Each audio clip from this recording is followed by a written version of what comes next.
objects captured near the lunar surface.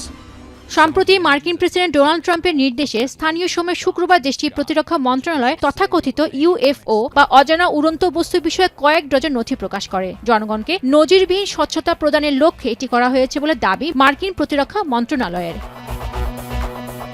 The guardian বলছে প্রায় 160টিরও বেশি নথি, ভিডিও, ছবি, গোয়েন্দা প্রতিবেদন ও সাক্ষ্য প্রকাশ করেছে যুক্তরাষ্ট্র। এগুলোর মধ্যে রয়েছে 1940-এর দশকের সামরিক রিপোর্ট থেকে শুরু করে সাম্প্রতিক ড্রোন ও সামরিক বিমানের রহস্যময় ঘটনার বর্ণনা। নথিগুলো প্রকাশ করা হয়েছে নতুন ওয়েবসাইট war.gov বা ইউএফও-তে, যাকে পেন্টাগন প্রথম ধাপ বলে উল্লেখ করেছে। ভবিষ্যতে আরও নথি প্রকাশ করা হবে বলে জানিয়েছে তারা।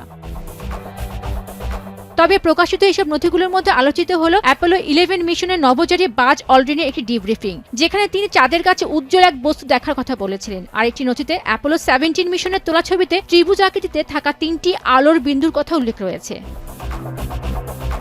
অবশ্যই এই নথিগুলোর মধ্যে অনেকগুলি আগে প্রকাশ করা হয়েছিল বলে মন্তব্য করেছেন বিশ্লেষকরা। I think what we have here is quantity over quality.